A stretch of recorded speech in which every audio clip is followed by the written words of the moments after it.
ইসরায়েলকে শক্তিশালী করতে সম্প্রতি বড় পদক্ষেপ নেন মার্কিন প্রেসিডেন্ট ডোনাল্ড ট্রাম্প। সাবেক প্রেসিডেন্ট জো বাইডেন ইসরায়েলের জন্য শত শত বোমার যে চালান স্থগিত করেছিলেন, ট্রাম্প ক্ষমতায় বসেই তা বাতিল করেছেন। নিজের পরম মিত্র ইসরায়েলের জন্য ট্রাম্প এমন ঘোষণা দেওয়ার কয়েক ঘন্টার ব্যবধানে এবার ইরানও নিজের শক্তি জানান দিয়েছে। শক্তি বাড়াতে ইসরায়েল যখন ট্রাম্পের দ্বারস্থ হয়েছে, তখন ইরান পাশে পাচ্ছে রাশিয়াকে। আরো জানাচ্ছেন আহমদুল্লাহ শিকদার। রাশিয়ার সঙ্গে কিছুদিন আগে ২০ বছরের চুক্তি সই করে ইরান। এতে দুই দেশের সামরিক সম্পর্ক আরও জোরদার হয়েছে। এবার শোনা যাচ্ছে রাশিয়ার অত্যাধুনিক সুখোই 35 যুদ্ধবিমান হস্তগত হয়েছে ইরানের। রুশ এই যুদ্ধবিমানের জন্য বহুদিন ধরেই দেন দরবার করে যাচ্ছিল Tehran. State University of Bangladesh. Admission going on. Please confirm your seat for spring 2025. ইসলামী বিপ্লবী গার্ড বাহিনীর খাতামুল আম্বিয়ার কেন্দ্রীয় সদর দপ্তরের উপসমন্বয়ক আলী সাদমানি এ তথ্য নিশ্চিত করেছেন।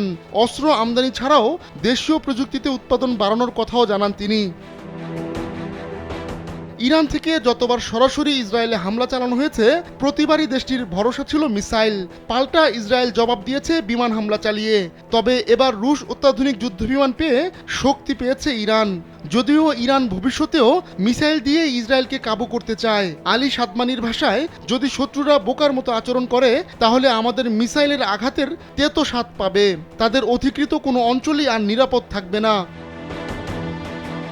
সুখোই 35 যুদ্ধবিমান ইরান হাতে পেয়েছে কিনা তা জানা যায়নি। গেল 2023 সালের নভেম্বরে ইরানের রাষ্ট্রীয় গণমাধ্যম জানায়, রাশিয়ার যুদ্ধবিমান কিনতে মস্কো তেহরান চুক্তি চূড়ান্ত করেছে। ওই চুক্তি সম্পন্ন হওয়ার 1 বছর আগেই সুখোই 35 যুদ্ধবিমান কিনতে আগ্রহ প্রকাশ করেছিল ইরান। দেশটির কর্মকর্তারা সাম্প্রতিক বছরগুলোতে বারবার জানিয়েছিলেন, রাশিয়া বেশ কিছু সুখোই 35 বিক্রি করবে, যদিও শেষ পর্যন্ত ইরান তাদের দাবির সপক্ষে কোনো প্রমাণ দেখাতে পারেনি।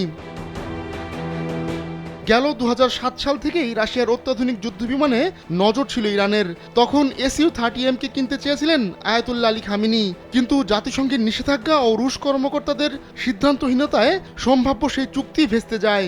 পরবর্তীতে 2015 সালে নতুন করে এই আলোচনা প্রাণ ফিরে পায়। সেবারও এই প্রচেষ্টা ব্যর্থ হয়।